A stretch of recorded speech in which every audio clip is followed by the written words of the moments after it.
All right, we are back with another episode of the Orange Ball Podcast, episode 12. As always, Sam, Brendan. We took a break last week for Thanksgiving. How was your Thanksgiving? Oh, it was great. Took a break, but there's a lot to talk about, a lot to get into with. It was a great week of college basketball. A lot of exciting games. A lot of found out a lot about some different teams that maybe we didn't, and a lot of changes going on, kind of in the AP polls and all that kind of stuff. Which at this point in the year, it doesn't, that's bound to happen because everyone's mixing and playing each other, and it's been pretty exciting. It was nice to just wake up and watch hoops all day. Yeah, I know, eating some turkey, watching hoops. Yeah. We got feast week to talk about. We got college football playoff, the rivalry weekend. You want to start with college basketball? Yeah, let's do some hoops, man. So obviously a lot of big time games and tournaments over these last few weeks. Who are your winners? Let's start with winners. Who are your winners from this feast week or these last few weeks? I think with the one team that really stood out to me that is playing on a very elite level is Auburn. Mm-hmm. Winning the Maui Invitational is not an easy task by any means, and they have some really explosive players and athletic players, and I think right now I would imagine that they're probably one of the favorites to win the national championship, just the way that they play. And then another winner for me is Oregon. They were an unranked team going into that Vegas Players Era tournament that we were kind of talking about previously, and I think they were probably the fifth or sixth team, rankings wise in that tournament, and they come out of there with the win of that tournament and nice little, I think, $1.5 million paycheck for the NIL. So they're a team that surprised me. They jumped from unranked to, I think, 12th in the country. So especially early in the year, they kind of struggled, and now they look like a real force in the Big Ten, which will be fun. Yeah, I mean, Jackson Shelstead, a great point guard, and then that championship game, Nate Biddle had that putback dunk, which was a great play. Yeah, he's been playing, really stepped up for him. He was out last year, I think, with a sickness most of the year, and he's just kind of coming into his own. And then they've got some good transfer players, as always. They're a team that is exciting going forward, especially in the Big Ten, where you have to be more physical. I think they're able to match to that test. Yeah, as if they don't need all that NIL money anyways. Right. Yeah.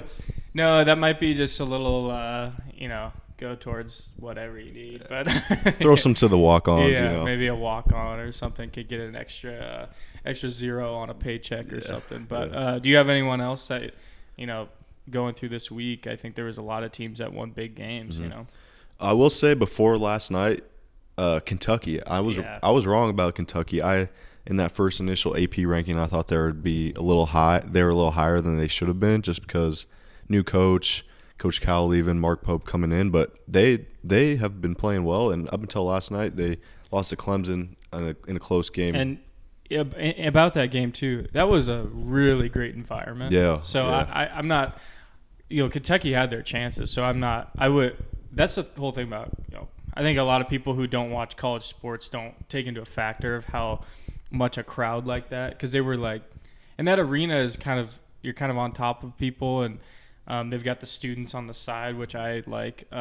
It's not a bad loss either. No, not by any means. And it honestly, a big win for them, and kind of a resume continuing to build for Boise State, who was the only team that's beat them all year. So True.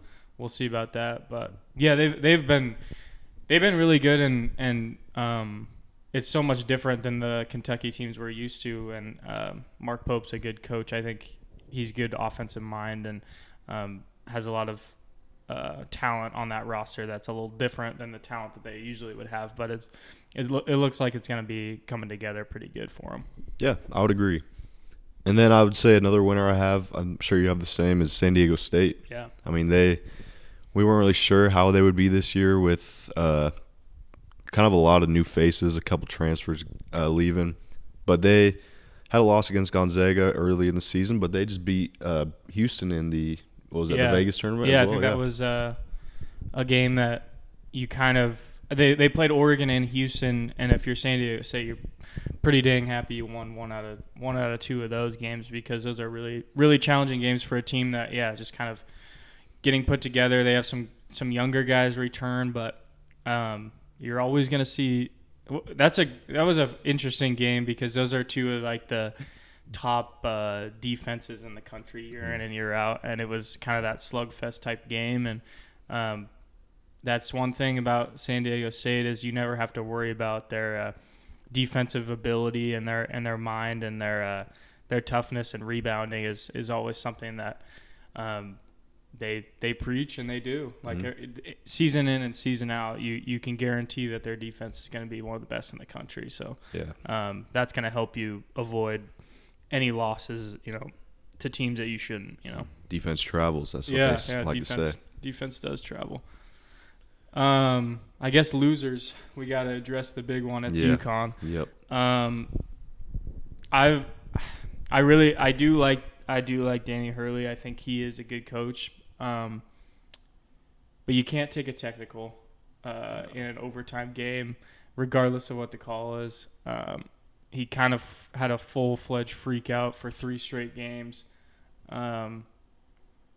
It's one thing to be kind of that psychotic type coach when you're winning games. Everyone thinks it's, oh, there he goes, he's coaching them up. But then when you lose, it's a different kind of light shining on you. And I think and then his comments after the tournament where he's like, we're never playing in these.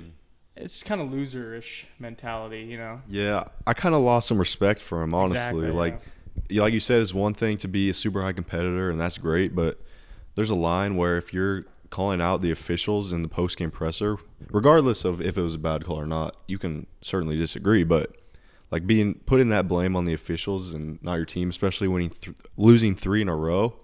And then how about how he said he doesn't want to play any three-game tournaments. Yeah. That's what you're going to get in the NCAA tournament. So I don't know. I feel like he didn't handle that properly. Like you said, he's a competitor, great coach, but that's exactly what I'm thinking. Like, I couldn't imagine what he would say to a player if a player freaked out in an overtime game and got a T and lost him the game. I mean, he loses that game against Memphis because he gets teed up. They, I think, go up by 4 late in the game or in overtime. And their team struggles to shoot. Like, they're not the same team. And,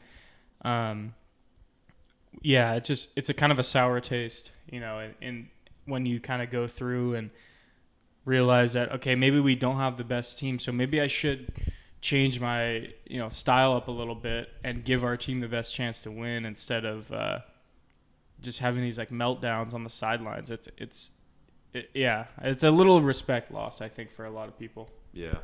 I mean, they're still UConn, so we'll see how. I think they dropped all the way to 25 in the poll, I believe. Yeah. But it's still a long season. They got Big East play coming up soon, and I think they will be okay. It was just a bad week. Certainly not a memorable trip to Maui. Yeah, no, I agree. I think another team that kind of came to mind, over the last week was Arizona. Watching that game against Duke at home, they didn't have a whole lot of life. Like, Duke kind of just strangled them and never let them do much. And then they go to I believe Atlantis and go 1-2 in that tournament. And then they also have a loss to Wisconsin. Those are the type of games where you got to find some wins, because they joined one of the best conferences in the country, in the Big 12, and there's never going to be easy wins in that conference. And so they're a team that's just kind of struggled out of the gate. I think they're 3-4 now. I'm sure they've got some games ahead of them that are winnable, but it's when you go to these tournaments, it's again, I think we said it before in our last episode, like, you really find out who your team is, because you play so many games. And I think that's one of the things that I was surprised by UConn is you lose that close one, the first one against Memphis, lose not a great Colorado team, let's just say it how it is, and then in that third game, Dayton beats you by over 20 points. Like, that's a really that says to, I think, a lot of people outside, especially people who watch basketball, that seems like a team that was just ready to go home at that point, in that third game. Yeah.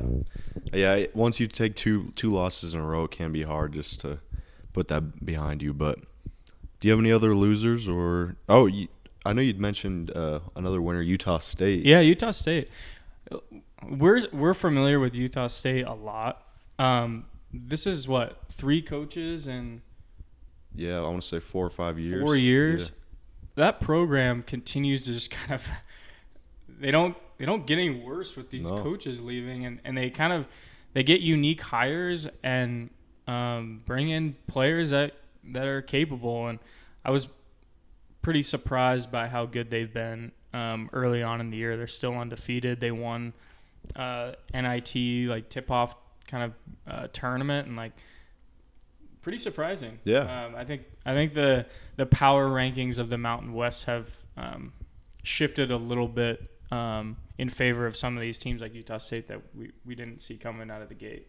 Yeah, like you said, new coach every few years, and they could just continue to rise. I think they got a nice win over Iowa early in the season, Mm-hmm. and a lot of people weren't really high on Utah State this year just because they lost Sprinkle, Osabor, who are now at UW. But they're rolling. Yeah, you almost are like, at some point, a new coach is going to struggle. Yeah. Like, at some point, this is not going to go the way that they want. And it just hasn't happened. Mm-hmm. Like, they've just continued to – and, they're always going to have a great fan base and support. So I'm not surprised by that by any means. But, very interesting. Very, very interesting to see that. And we'll continue to see that play out as we get into kind of conference play and all that. But. And on the topic of the Mountain West, I mean, the Mountain West, obviously not as good as they were last year at this point, but they're still up looking like a maybe 3 or 4 bid team right now for the NCAA tournament. Yeah, I think there's a lot of good teams. I think if you're going to talk about conferences, I think in the latest bracketology, we're still 2 weeks into the year, but the SEC would have 12 teams in the tournament. That conference is unbelievable. They won the SEC ACC Challenge in the first night. If you were watching the Clemson and Kentucky game, Clemson won that game, but that was the first one all day that the ACC had won. So that conference looks like a real doozy, and teams will beat each other. So I don't think 12 teams is going to happen, but those teams are really dang good. Yeah, like you said, we got ACC SEC Challenge tonight. We have Auburn and Duke, right? Yeah, Auburn's going at Duke, so that'll be a really good game. We'll see. And also, I can't remember who I was talking to over the break, but I really like Duke and I really like Cooper Flagg. But what worries me, especially in right now, and we've seen the teams that win national championships. The veterans on those teams do a lot, and the freshmen for Duke are exceptional talent. I mean, top draft picks, but I worry about them going forward in big games. And they won at Arizona, which I think was really good for them. But the mistakes you have freshmen playing, and so I don't know how that is going to kind of relate. Later in the year, if they're able, they're going to make big plays. They're really exceptional players, but you need to have these valuable guards that are veteran, don't get shell shocked by any moment, and that kind of thing. So I'll be interested to see how Duke progresses over the year. I don't know. And this is going to be a really important game for them because if Arizona doesn't turn out to be good, maybe you question, can they win big games? Yeah, that might not be a win that's really at the end of the year that's you're hanging your hat on. Especially if the ACC isn't as strong as people think this year. Obviously they'll probably get in the tournament, but what's going to be their seed? Yeah, I mean that's just what I think college basketball has just turned into more of a. If you can get a guy who's a guard that's played in games or any player by that means you want to have guys that can handle the big moment and aren't weren't playing in high school just last year. You know, like Cooper Flagg, he's going to be a great player. He's going to be good in the NBA, I'm sure. But if you want to win a national championship, I think they need some guys around to kind of step up. Yeah. But Boise State basketball. We could do a little Boise State. They fell to a last-second 3 in the championship game of the Cayman Islands Classic, which, honestly, a tournament they probably should have won. Most people thought they would win. They got a big game this Saturday against Wazoo. I think we will both be there. I think probably disappointed going home, losing that game against Boston College. I don't think Boston College will be I think that could have the possibility of turning into not a great loss, but I think they honestly they have it's kind of different because I think a lot of years that we've been around Boise State where the kind of lineups have found themselves within this amount of time frame, and you know who your guys are, and they know who their guys are with Tyson and all those guys, but you have a pretty deep bench, and I think shifting the lineups and figuring out who can play together is a lot more challenging when you have 10 guys that could legit contribute on your team. So I think there's a lot of talent, and I think there's plenty of time for them to become, they have a great win with Clemson now, being, I think 7-1, and great opportunities coming up with Washington State and St. Mary's. So I'm not too worried about that loss for them. The San Francisco loss is going to be fine. I'm not worried about that either. So there's still so much basketball to be played for them. But, I think it's got to figure out who plays best with each other, I think. Yeah, and historically, at this point in the season, they've been in worse spots. So. Oh, yeah. No, they've had bad losses, and I don't think Boston College it's not the same loss to Bakersfield or that kind of thing. So I think they're just fine. Yeah. And there's there's going to be plenty of big wins to be had in the Mountain West Conference too. So. I think. Do you have anything else in terms of the college basketball? I think we just got some big games coming up this week. Tonight, obviously, we talked about a couple games. Alabama is going to play at North Carolina. We'll see UConn play Baylor at home. That'll be interesting to kind of check in. And then the big ones are Auburn at Duke and Marquette at Iowa State is a big game. Marquette's kind of a team that's been just kind of seems like under the radar, one of the top teams in the country. And Iowa State's a good team as well. And then Saturday, Kentucky and Gonzaga in Seattle will be a fun one to watch too. So exciting. I think like I said before, I think a lot of these teams go to these tournaments and kind of figure out who they are, and then but you also have a lot of games that are tough coming up. So still good basketball to watch, and for me, it just takes a while to figure out, especially in college basketball. It takes a while to figure out who's really, really good and who maybe isn't as good as we thought at the beginning of the year. I don't think 6 games into the year you can really figure that out. But yeah, and then we have conference play starting later this month, and we're almost – the season's going by fast. It's only been a month, but it's going by pretty fast. I know it's crazy that we're in this time where we're post-Thanksgiving, pre-Christmas, because it just feels like there's tons of stuff going on, and it could be hard to keep up if you're not paying attention every day to who's winning and who's losing. So, but exciting, and I think it'll be this. I love when the conferences do the kind of challenges or those type of things within each other and have to go on the road and play. I think that's important for the sport too. I always thought. Not anymore, but there should have been a Pac-12 Mountain West challenge. That would have been. Yeah, that would I think cool. The Mountain West would have. Which are pretty much the same league now, I guess, going forward with some of the teams. But I would have loved to see, UW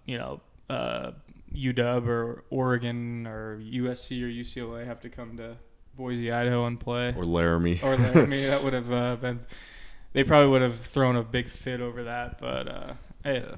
That's what you got to do in this sport, man. They would definitely send like Cal or Stanford or someone out there. Yeah, exactly. have to go into the cold in Laramie. Yeah. But yeah, man. You got anything else on some hoops? I think obviously a ton of games. Yeah, I think should we talk about some football now? Yeah, let's do it because there was a lot of things happening. Well, it's started with Friday morning, Boise State securing their spot. Well, they actually already did secure their spot in the Mountain West Championship, but beat up on Oregon State. We love to see that. That's a good win for them. And now going forward, they got a big game this weekend. But as of last weekend, Saturday morning in Ohio, the Wolverines do it for the fourth straight time.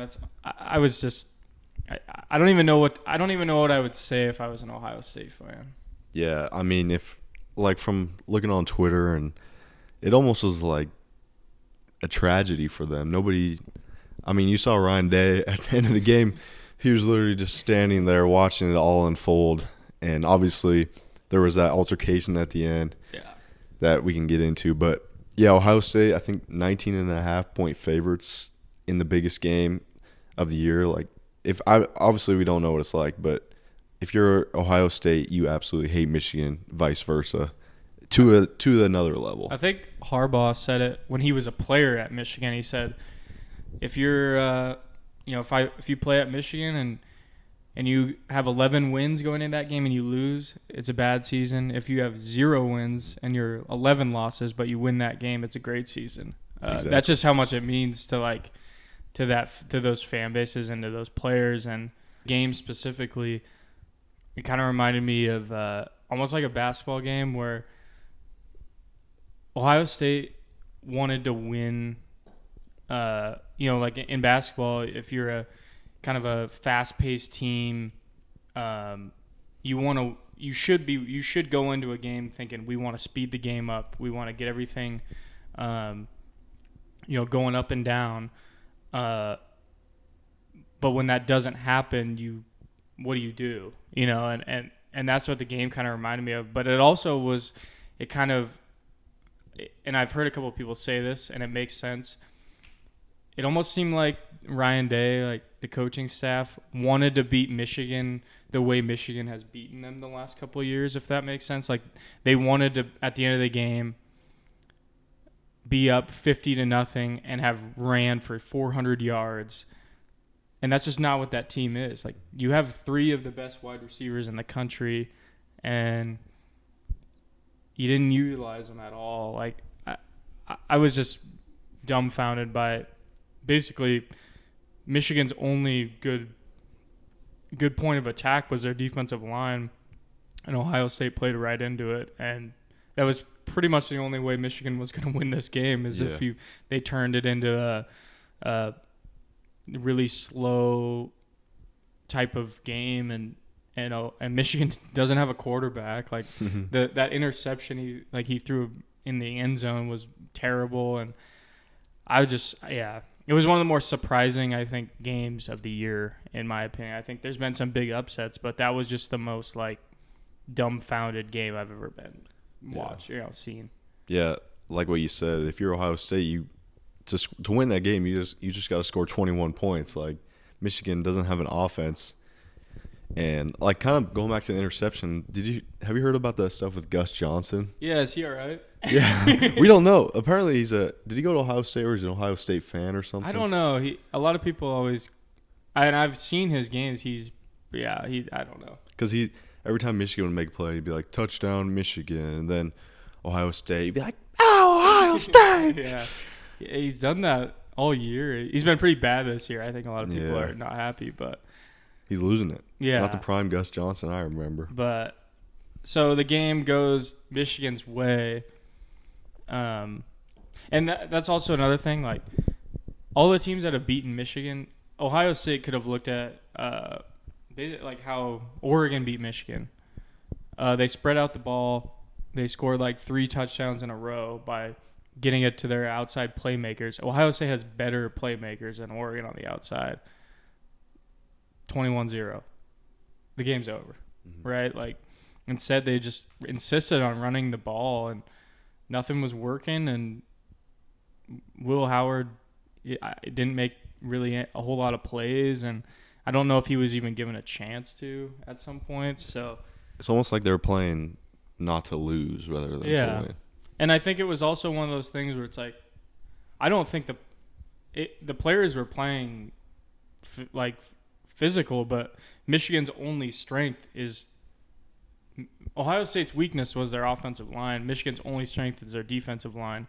You could have negated that by using your perimeter guys, and instead, no. Like it was bad, and then the post game thing was even worse. Yeah, I don't know. The post game set off a chain reaction throughout the day. Yeah. If you didn't see, I mean, a few years ago, Baker Mayfield kind of started the trend of planting your flag in the other team's logo. And Michigan did that, and Ohio State was not having it. Realistically, yes. I would be pissed about that too, but I've also seen some people say, and it makes sense, like, you show that much fight after the game. What happened? Like, yeah. maybe win the game on the field. Like, I'm not saying I don't know if Michigan should. This is such a big rivalry that like they should celebrate on the other team's field. I hated that it turned into like a brawl with mace and cops are involved. But like Ohio State, you had your chance to get back at a team that's pretty much owned you for 3 years, and you let it slip, and now you show fight after the game. And the one Ohio State guy who I think is like from Columbus, their defensive guy, he's like pissed off and he's ripping the flag. Now it's like, dude, yeah, I don't know how to take that. I don't know. Yeah, I don't know. I mean, obviously I understand you don't want someone planting a flag on your home field, but if you lose, I mean, I don't think there's much you can do about that. Yeah, I know, right? I was just surprised. And then I guess this is a question, like, is it reasonable to fire Ryan Day?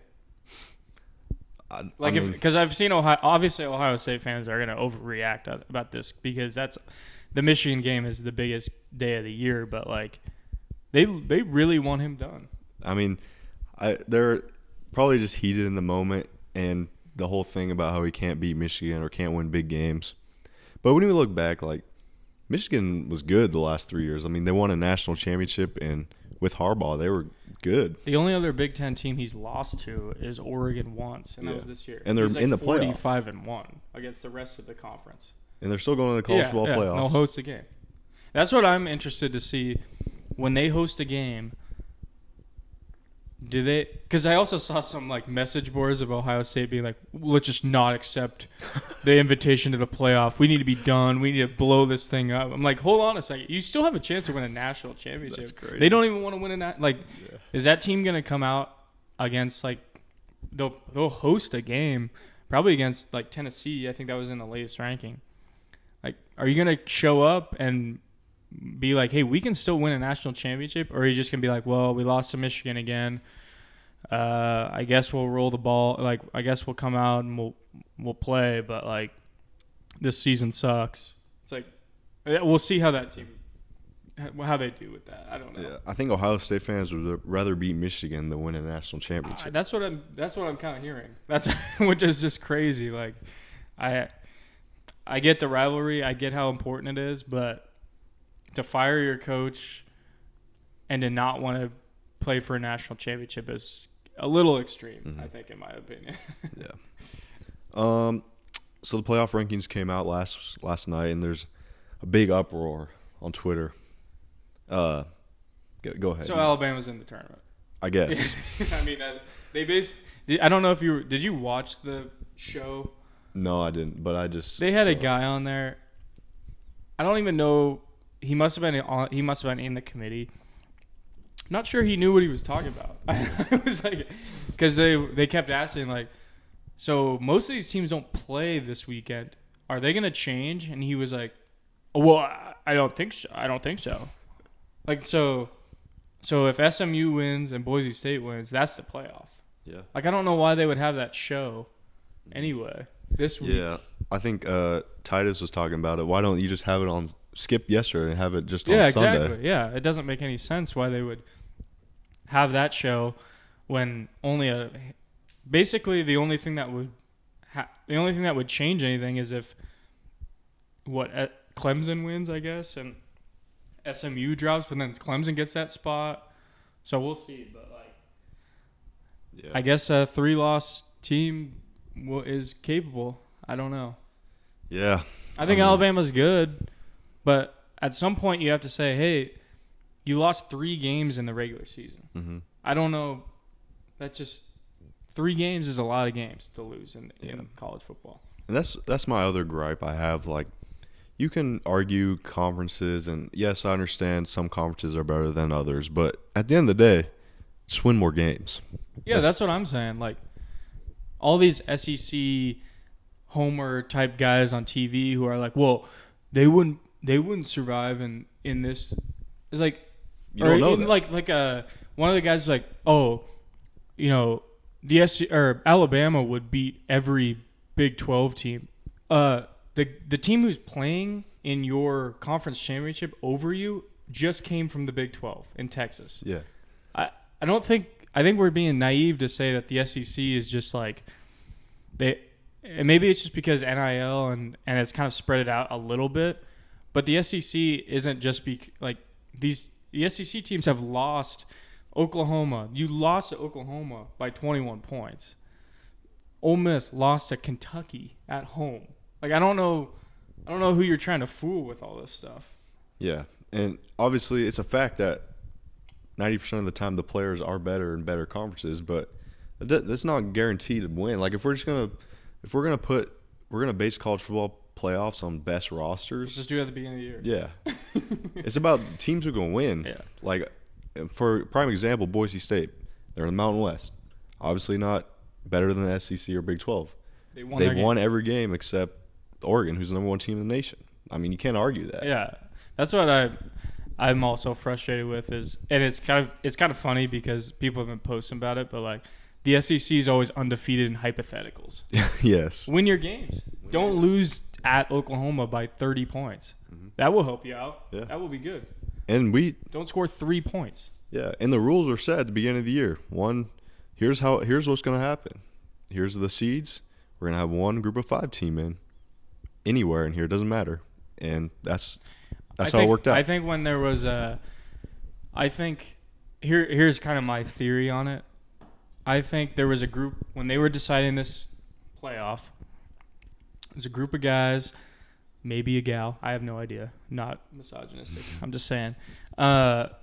Group of people who said, well, it's going to be, let's be real here. It's going to be the conference champions of the Big 4 leagues, and then we'll give one to the Mountain West, whatever. And then the rest will be maybe one more ACC or Big 12 team, and then the rest will be SEC and Big 10, and they all sat back and took a puff at a cigar and said, yeah, we'll give one to the Mountain West. Making money from this TV. And now the Mountain West, like Boise State's going to get a bye, and now they're like, hold on, whoa, hey, we got to get more teams in there. And then they look at who's available, 3 losses. Alabama's not supposed to have 3 losses. Ole Miss can have 3 losses. Well, we got to sneak someone in there. Well, Miami hasn't played anyone good. Yeah. Screw you. They have 2 losses. They've won more game. I don't care who they played. Alabama lost to Vandy and Oklahoma. Ole Miss lost to Kentucky. I get one of those teams may have to get in there, but over Miami now, like I don't. Yeah. I know Miami's lost a couple of games, but like, what are we doing? I don't get it. And then also this. So if Oregon wins the Big Ten championship, congrats Oregon. You're going to go undefeated. You're going to win the Big Ten. You're going to go 13-0. We're going to put you at the Rose Bowl, but you will have to play either Ohio State or Tennessee in your first game. So good luck. Yeah. And then we're going to put, if you lose the Big Ten championship, you'll play Arizona State at home and then Boise State in the next round. I mean, This thing is so flawed. It's pretty funny. I can't imagine the uproar is going to be crazy when it finally happens that Boise State gets in, assuming they win, that gets in, gets the bye, and now there's all these people who awake from the dead who have to say, oh, the SEC should be better. It's like, but like we were saying, like, you got to win games. And then on to Boise State. This is probably the biggest game in program history. You're basically playing a playoff game. Yeah. I mean, you could argue like the 2007 Fiesta Bowl or some of those Georgia, Virginia Tech games, but you're either, if you win, you're in the college football playoff, first round bye, and if you lose, you're going to the Gronk Bowl in LA. Like, that's got to be the biggest drop off in a game decision. No, we've definitely heard, like, I think, like, I'm not like a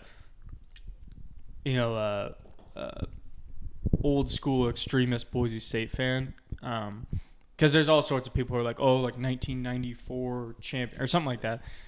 No, this is the biggest game in program. Like, these are all this season is the biggest season in program history because they're going to change the playoff to not benefit what you're doing. So you got to do this now, and you also have to do it while you have the best player in the country in Ashton Jeanty. Like, you have to make the playoff. It would be a real disaster, I feel like, to not make the playoff this season. Yeah, it would wipe out everything they've accomplished this year. And frankly, I'm not being a homer here, but I think UNLV would get destroyed in the first round. Oh yeah. I think playing Ohio State probably. I think Boise State is, when you have a running back of that caliber, you're going to be in games. Like, I don't see them being like, TCU'd in a game. Like, they have a good enough running back, good enough offense to keep themselves in distance with these top teams, and I think you have to be able to do it Friday night. Like, that's just such a big game, and it looks like it's going to be sold out and all that, so it'll be great. And the UNLV quarterback, did you see what he said? Yeah. He doesn't even know where Boise's on a map. It's going to be a little chilly for the boys from Vegas. I mean, that's not a flex, buddy. That's a capital of a United And it's States. really not that far. No, it's literally we border Las Vegas or Nevada. No, it'll be a really we can get into next week's or this weekend's games. Let's do it. But Friday night, that's gonna be a really fun game. It's on national television. It's kind of that last chance for Ashton Jeanty to do his thing, and he was definitely hurt in their first meeting. I think he's a lot healthier now. It seems like every game, he's getting, I think he had 37 carries against Oregon State. And this is also something for Boise State fans. Like, this is why he only had 10 carries against Portland State. True. This is why, like, I know people were complaining because of the numbers and they wanted him to get more touches for the Heisman Trophy race. At this point, this is exactly why you limited him early in the year, because you have to give him the ball pretty much 40 times to win games at this point in the season. Yeah, I would agree. Because, in my opinion, I'd rather go to the college football playoff than have a Heisman winner. Yeah, me too. Which Colorado will not be doing if Travis Hunter wins the Heisman. But, yeah, I mean, you want your guys as healthy as they can come November, December football. So yeah, regardless if he wins the Heisman Trophy, you win this game, and I think you play in the Fiesta Bowl as the whatever 4 seed that they would get. Like, you're going to play a really talented, probably like Penn State. Like, that's going to be these are the biggest games in program history, and I think the Heisman Trophy would just be a really cool accolade for this program to have, and something that rarely does a program like Boise State come close to. But it'd also be really cool to play on January 1st or whatever in a nationally televised game against a Big Ten team and try to win that game and try to continue on your season. I would rather have that than get a Heisman Trophy and play in El Paso or something and at noon on a weekday. Yeah. No, I agree. But should we go this week's matchups? Yeah, Conference championships. All right. Boise State UNLV Friday night. I do think Boise State wins. I do. Yeah, I like Boise. I think the I think the atmosphere of that game will be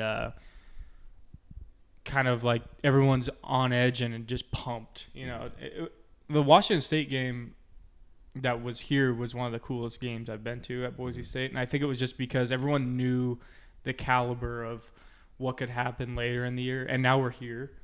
So I think it'll just be even more ramped up, and it'll be fun. But UNLV is a good team too. Yeah. We saw how good they were, but I think Boise State wins at home to get to the playoff. I agree.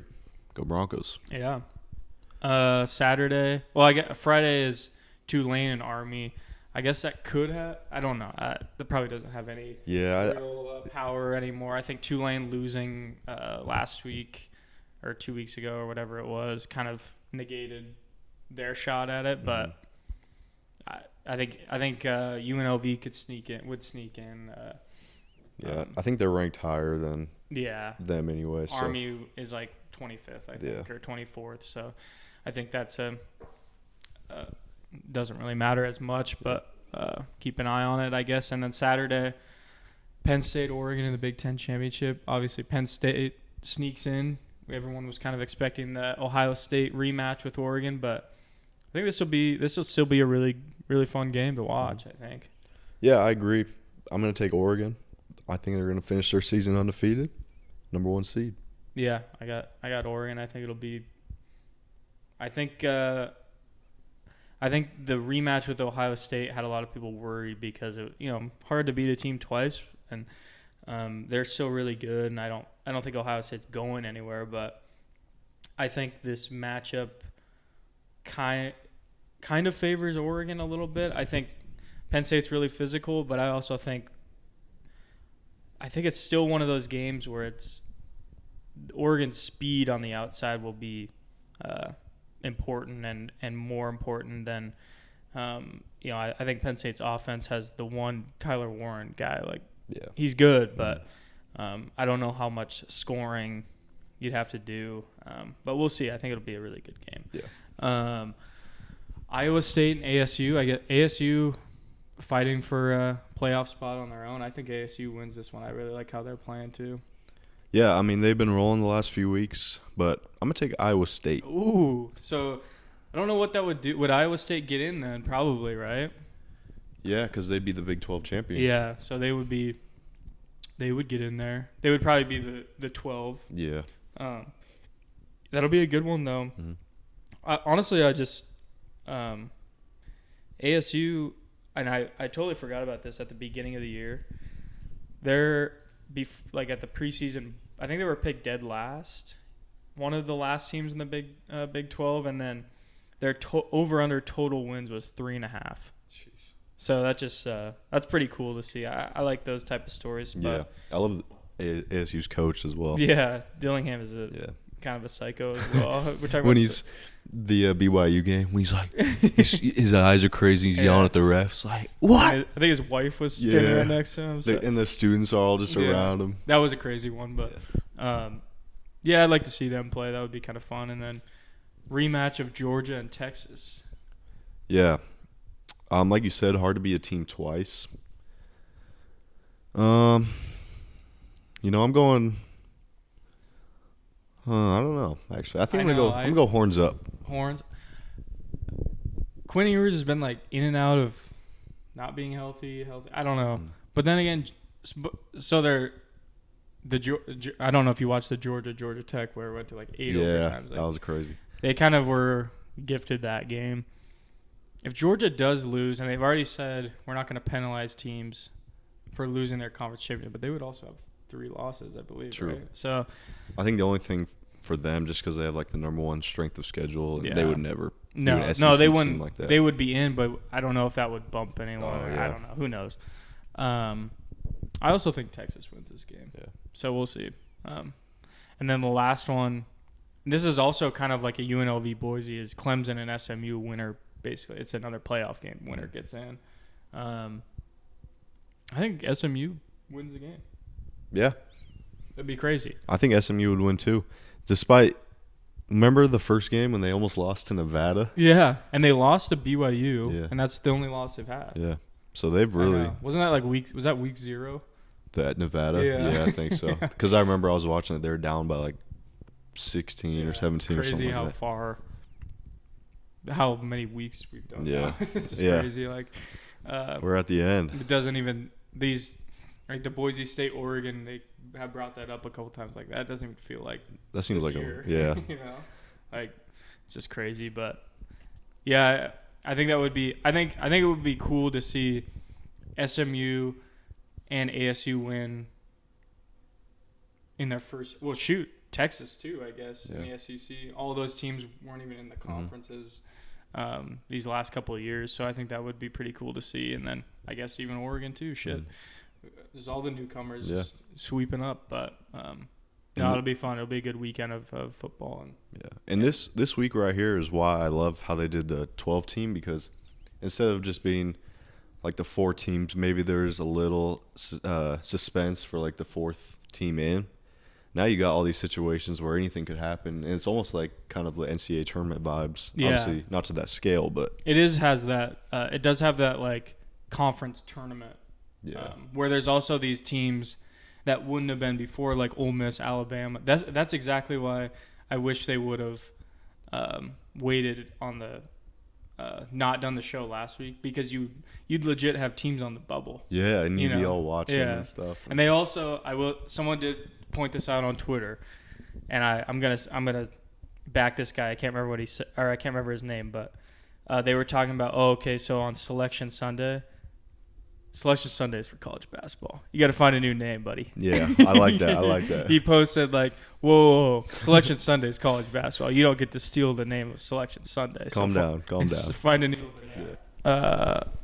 So it'll be a fun weekend of both some hoops or a good week of hoops, and then Saturday a good and there's some good basketball games we'll be at the Boise State Washington State basketball game. That'll be fun. Washington State's kind of rising. They look a lot better, and that'll be a fun game. And then we'll watch some big football games going on. Yeah, it's gonna be a good weekend of sports.